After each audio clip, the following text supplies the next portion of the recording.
Because of Winn-Dixie, Chapter 15. The Herman W. Block Memorial Library's air conditioning unit didn't work very good, and there was only one fan, and from the minute me and Winn-Dixie got in the library, he hogged it all.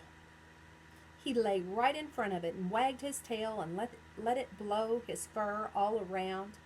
Some of his fur was pretty loose, and it blew right off of him like a dandelion puff. I worried about him hogging the fan, and I worried about the fan blowing him bald. But Miss Franny said not to worry about either thing, that Winn-Dixie could hog the fan if he wanted, and she had never in her life seen a dog made bald by a fan.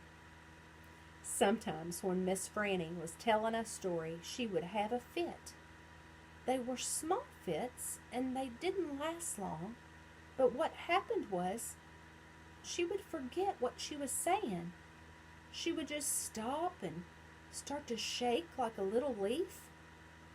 And when that happened, Winn-Dixie would get up from the fan and sit right at Miss Franny Block's side. He would sit up tall, protecting her with his ears standing up straight on his head like soldiers. And when Miss Franny stopped shaking and started talking again, Winn-Dixie would lick her hand and lie back down in front of the fan. Whenever Miss Franny had one of her fits, it reminded me of Winn-Dixie in the thunderstorm. There were a lot of thunderstorms that summer, and I got real good at holding on to Winn-Dixie whenever they came. I held on to him and comforted him and whispered to him and rocked him, just the same way he tried to comfort Miss Franny when she had her fits. Only I held on to Winn-Dixie for another reason, too. I held on to him tight so he wouldn't run away. It all made me think about Gloria Dump. I wondered who comforted her when she heard those bottles knocking together, those ghosts chattering about the things she'd done wrong. I wanted to comfort Gloria Dump. And I decided that the best way to do that would be to read her a book. Read it to her loud enough to keep the ghosts away.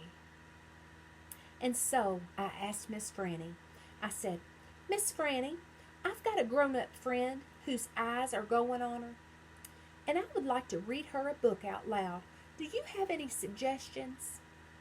"Suggestions?" Miss Franny said. "Yes, ma'am. I have suggestions. Of course I have suggestions. How about Gone with the Wind?" "What's that about?" I asked her. "Why," said Miss Franny, "it's a wonderful story about the Civil War." "The Civil War?" I said. "Do not tell me you have never heard of the Civil War." Miss Franny Block looked like she was going to faint. She waved her hands in front of her face. "I know about the Civil War," I told her. "That was the war between the South and the North over slavery." "Slavery, yes," said Miss Franny. "It was also about states' rights and money. It was a terrible war. My great-grandfather fought in the war. He was just a boy." "Your great-grandfather?" "Yes, ma'am. Litmus W. Block. Now there's a story." Winn-Dixie yawned real big and lay down on his side with a thump and a sigh. I swear he knew that phrase, "Now there's a story," and he knew it meant that we weren't going anywhere real soon. "Go ahead and tell it to me, Miss Franny," I said, and I sat down cross-legged next to Winn-Dixie. I pushed him and tried to get him to share the fan, but he pretended he was asleep and he wouldn't move. I was all settled in and ready for a good story when the door banged, and pinch-faced Amanda Wilkinson came in. Winn-Dixie sat up and stared at her.